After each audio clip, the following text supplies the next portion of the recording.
The film talks about a deep love for children and how a magical wish can come true, leading to having a magical child. The story begins with a couple named James and Cindy who deeply love each other. They apply to an adoption agency to adopt a child, and one of the questions they must answer is about their experience in raising children. However, they struggle to answer except for Timothy, who replies with a single word. The adoption agency director questions their lack of response, emphasizing the importance of the question. They explain that the space was limited to tell their story. James and Timothy then narrate their story to the adoption center director. They wished for a beautiful child, but their doctor informed them that they couldn't conceive due to medical complications. Despite this, they decide to move past the issue. Sydney and James discuss leading a normal life and letting go of the idea of having children. However, James can't let go of the desire to have children and talks to Sydney about it. He emphasizes that nothing is impossible. They both outline the qualities they would want in their child,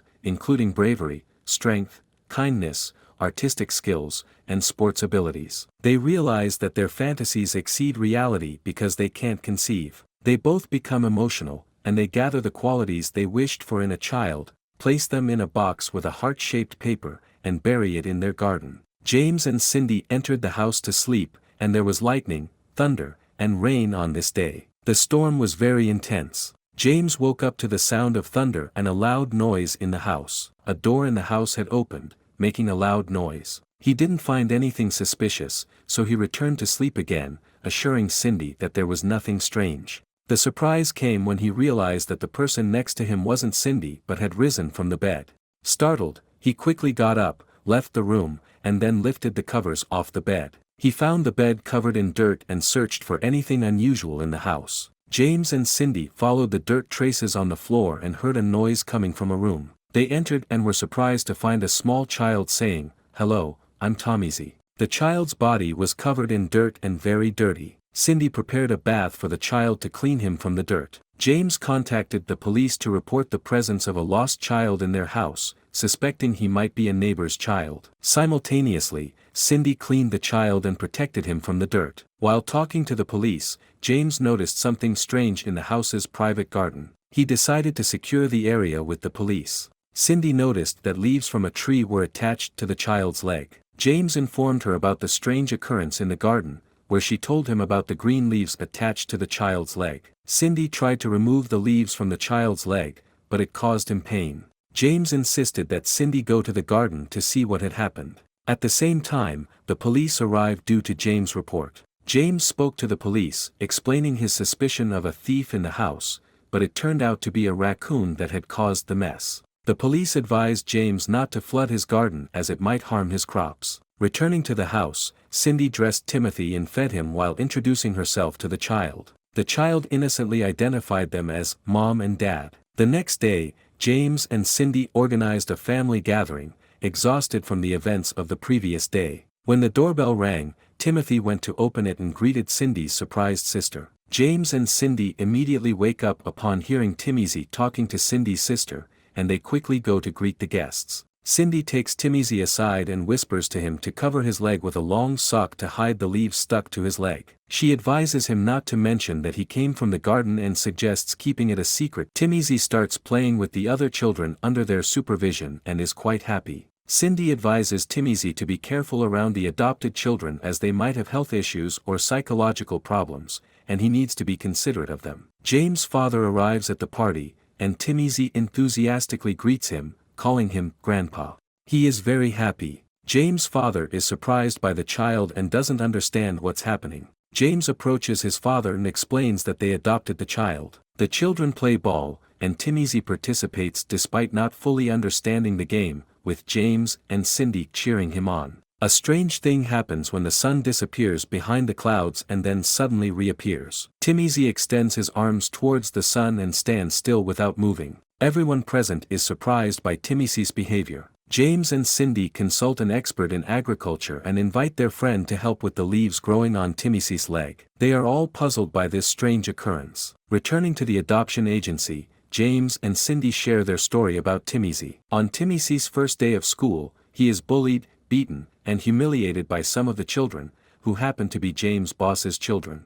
James intervenes and reports the bullying to his boss. James and Cindy invite everyone, including Timmy, to a family gathering. When Timmy arrives, he jumps into the pool. Timmy catches the attention of a girl at the party who watches him from the poolside, then emerges with his arms outstretched toward the sun, remaining motionless. This surprises everyone, and they're perplexed by Timmy's actions. James and Cindy continue to share their story with Timmy. Timmy tries to avoid a girl who shows an interest in him, but she follows him persistently. Timmy's behavior and the leaves on his leg lead the girl to believe that there's something unusual about him. She reveals that she also has an unusual feature on her body, and they become friends, spending time together. James and Cindy are happy that their son has made a friend. Cindy receives a phone call informing her that her uncle is dying in the hospital. She visits him and he makes an unusual request. He asks that everyone leave the room, except for Timmy. He jokes around with Timmy before revealing that Timmy's blood is just like his,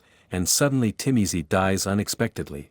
At the same time, a leaf falls from Timmy's leg, but he had kept it a secret from his parents that leaves were falling from his leg. The next day, they visit Timmy again and try to convince him to join a soccer training. They explain to the coach that it's an opportunity for Timmy to make friends and they plan to train him at home. The coach agrees to have Timmy on the team, but he quickly realizes that Timmy doesn't know how to play soccer at all. He can't even kick the ball properly. Back at home, James and Cindy teach Timmy how to play soccer. James goes to work the next day and meets his boss, who informs him that the factory's sales have declined. The boss decides to let go of some workers and gives James the task of informing his colleagues about the layoffs. James feels uneasy about delivering the news and blames himself for having to share such negative information. When James returns home, he's visibly distressed. Despite his attempts at joking, his uneasiness is evident. He leaves the dinner table abruptly, and Cindy and Timmy follow him. They talk to him to help alleviate his stress. James reveals that he's worried about losing his job because the factory might close down eventually. Timmy suggests a new idea to help James. He proposes making a new pen with lower costs. James and Cindy work on the idea throughout the night, creating a pen made from tree leaves. The next day, Cindy visits her workplace, which is hosting a party, and brings Timmy along. A famous artist is drawing the manager's portrait. When the employees are asked for their opinions on the artwork, Timmy offers an honest critique. The manager sits for her portrait, and Timmy guides her on how to pose to make the drawing look better. In the portrait, Timmy unintentionally reveals the manager's hidden flaw, a beard. Angry about the depiction, the manager confronts the employees, accusing them of hiding her flaws from her. All employees remain silent except for Sydney, who points out the flaws directly, causing her to lose her job due to her candidness. James returns to work the next day and brings Timmy with him. He presents the new pen idea to his boss, but the boss shows little interest and leaves the pen on his desk. Timmy gets absorbed in the moment, forgetting about what happened earlier. The following day, Timmy attends soccer training as a substitute player. His grandfather, who initially intended to leave due to Timmy's lack of playing time, decides to stay upon James' insistence. Days pass, and the final match arrives. Timmy is on the bench as a substitute player. His grandfather contemplates leaving, but James persuades him to stay, knowing that Timmy's presence could bring luck to the team. Suddenly, one of the players gets injured, leaving the team with only 10 players. The coach decides to send Timmy in. Despite his instructions to stay still, Timmy can't resist the urge to play. He scores a goal, but unfortunately, it's in their own net, causing their team to lose the championship. Back home, Cindy and James argue about James' wish for Timmy to score the winning goal. Timmy witnesses his parents fighting for the first time. Returning to the adoption agency, the woman in charge asks them to leave. She initially didn't believe their story, but she agrees to let them continue after they persuade her. And they continued their story.